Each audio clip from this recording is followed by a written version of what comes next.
ഇന്ന് നമ്മൾ പരിശോധിക്കാൻ പോകുന്നത് ഒരു അത്ഭുതകരമായ മാർക്കറ്റിംഗ് രഹസ്യമാണ്. എങ്ങനെ വിചിത്ര രൂപമുള്ള, ചിലപ്പോൾ അത്ര ആകർഷണീയമല്ലാത്ത ഉൽപ്പന്നങ്ങൾ സോഷ്യൽ മീഡിയയിൽ ഹൈപ്പ് ആയി മാറി കോടികൾ വരുമാനമുണ്ടാക്കുന്നു എന്ന്. ഇതിന് ഏറ്റവും മികച്ച ഉദാഹരണം ലബുബു ഡോൾ ആണ്. ചൈനയിൽ നിന്നുള്ള കുറച്ചു ഭീകരവും അതിശയകരവുമായ ഒരു കളിപ്പാട്ടം. ഈ ഡോൾ ലോഞ്ച് ചെയ്ത ഉടനെ സോൾഡ് ഔട്ടായി. പിന്നീട് ബ്ലാക്ക് മാർക്കറ്റിൽ ലക്ഷക്കണക്കിന് ഡോളറിനാണ് വിറ്റുപോയത്. Prime Energy, Stanley cups, Liquid Death എന്ന ബോട്ടിൽ വെള്ളം വരെ ഈ ഹൈപ്പ് മാർക്കറ്റിംഗിലൂടെ വിജയിച്ച ബ്രാൻഡുകളുടെ ഉദാഹരണങ്ങളാണ്. ഇത് സാധ്യമാകുന്നത് ഹൈപ്പ് മാർക്കറ്റിംഗ് ഫ്ലൈവീൽ എന്ന 5 ഘട്ടങ്ങളുള്ള വ്യൂഹം വഴിയാണ്. വളരെ ചിട്ടയുള്ള, മനോഹരമായി ആസൂത്രണം ചെയ്ത ഒരു സംവിധാനം. ആദ്യഘട്ടം ദ സ്പാർക്ക്. ഇത് സാധാരണ പരസ്യങ്ങളിലൂടെയല്ല, ഒരു സെലിബ്രിറ്റി പോസ്റ്റ് അല്ലെങ്കിൽ ഇൻഫ്ലുവൻസറുടെ അനായാസമായ ഒരു ഇൻസ്റ്റഗ്രാം വീഡിയോ കൂടിയാകാം. ലബുബുവിന് ഒരു കെ-പോപ്പ് താരത്തിന്റെ പോസ്റ്റ് ആയിരുന്നു ആ തിളക്കം നൽകിയത്. രണ്ടാമത്തെ ഘട്ടം സോഷ്യൽ ആംപ്ലിഫിക്കേഷൻ. ഇവിടെയാണ് വമ്പൻ കളി തുടങ്ങുന്നത്. അൺബോക്സിംഗ് വീഡിയോകൾ, ടിക്ടോക്കിൽ റിയാക്ഷൻ, മീമുകൾ, ഇതെല്ലാം ഓർഗാനിക്കലി തന്നെ നടക്കുന്നു. കമ്പനി ഒന്നും ചെലവഴിക്കേണ്ട, കസ്റ്റമേഴ്സ് തന്നെ ആ പ്രൊമോഷൻ പ്രവർത്തിപ്പിക്കുന്നു.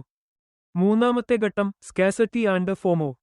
ബ്ലൈൻഡ് ബോക്സ് എന്ന പോലെയുള്ള മീസ്റ്ററി പാക്കുകളിലൂടെ വിലപ്പെട്ടതൊന്നുണ്ടാകാം എന്ന പ്രതീക്ഷയും സ്റ്റോക്ക് തീർന്നുപോകും എന്ന ഭയവും വർദ്ധിപ്പിക്കപ്പെടുന്നു. ഇപ്പോഴെടുത്തില്ലെങ്കിൽ പിന്നെയില്ല എന്ന് ആഗ്രഹം ഉയരുന്നു. നാലാമത്തെ ഘട്ടം റീസെയിൽ ബസ്. ഇതോടൊപ്പം തന്നെ ഒരു കസ്റ്റമർ വാങ്ങിയ ഉൽപ്പന്നം ഇരട്ടിയിലോ 10 ഇരട്ടിയിലോ വിലയ്ക്ക് റീസെയിൽ ചെയ്യുന്നത് തുടങ്ങി.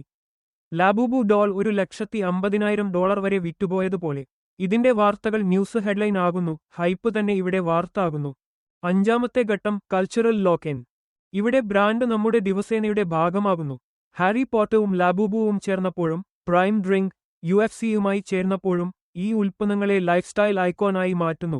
ഇവിടെയാണ് ബ്രാൻഡുകൾ സെലിബ്രിറ്റികളുമായും ഇവന്റുകളുമായും ഫ്രാഞ്ചൈസികളുമായും സഹകരിച്ച് ആളുകളുടെ ദൈനംദിന ജീവിതത്തിന്റെയും ഐഡന്റിറ്റികളുടെയും ഭാഗമാകുന്നത്. ഇൻഫ്ലുവൻസർ ഹോം ടൂറുകളിൽ സ്റ്റാൻലി കപ്പുകൾ, UFC റിംഗുകളിൽ പ്രൈം അല്ലെങ്കിൽ ഹാരി പോട്ടറുമായി സഹകരിക്കുന്ന ലബുബു എന്നിവയെക്കുറിച്ച് ചിന്തിക്കുക.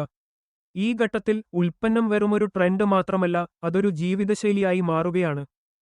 എന്നാൽ ഇതെല്ലാം ഹ്രസ്വകാലത്തേക്ക് ഭ്രാന്തമായ വരുമാനം നേടാൻ കഴിയുമെങ്കിലും പ്രൈം ആദ്യവർഷം $250 മില്യൺ സമ്പാദിച്ചു. 2023-ൽ സ്റ്റാൻലി കപ്പുകൾ $750 മില്യൺ സമ്പാദിച്ചു. എങ്കിലും ഹൈപ്പ് എന്നേക്കുമായി നിലനിൽക്കില്ല. പുതുമ ഇല്ലാതാകുമ്പോൾ, യഥാർത്ഥ വൈകാരികമോ സാംസ്കാരികമോ ആയ ബന്ധമില്ലെങ്കിൽ ഉൽപ്പന്നം മങ്ങുന്നു. ഒരു വർഷത്തിനുള്ളിൽ യുകെയിൽ പ്രൈമിന്റെ വിൽപ്പന 70% കുറഞ്ഞു. എയർ ജോർദാൻ പോലുള്ള ദീർഘകാല ബ്രാൻഡുകൾ തിളങ്ങുന്നത് അവിടെയാണ്. മൈക്കൽ ജോർഡനിന്റെ കഥയിലൂടെ ഒരു കൽപ്പിത പാരമ്പര്യവും അതിനൊപ്പം വിശിഷ്ടതയും സമുദായബോധവുമാണ് അവർ നമുക്ക് വിൽപ്പന ചെയ്തത്. ഈ ഷൂസ് ഉപയോഗിക്കുമ്പോൾ നമ്മൾ ഒരു ട്രൈബിന്റെ ഭാഗമാകുന്നു എന്ന് അനുഭവപ്പെടുന്നു. അവസാനമായി, ഹൈപ്പ് മാർക്കറ്റ് കൊണ്ടാകാം ചില പ്രോഡക്റ്റ് സൂപ്പർ ഹിറ്റ് ആകുക. പക്ഷേ അവിടെയെത്തിയാൽ മാത്രം മതി എന്നു കരുതരുത്. നിങ്ങളുടെ ഉൽപ്പന്നം അല്ലെങ്കിൽ ബ്രാൻഡ് ഉപയോഗിക്കുന്നവരുടെ ജീവിതത്തിൽ അർത്ഥവത്തായ ഒന്നായി മാറണം.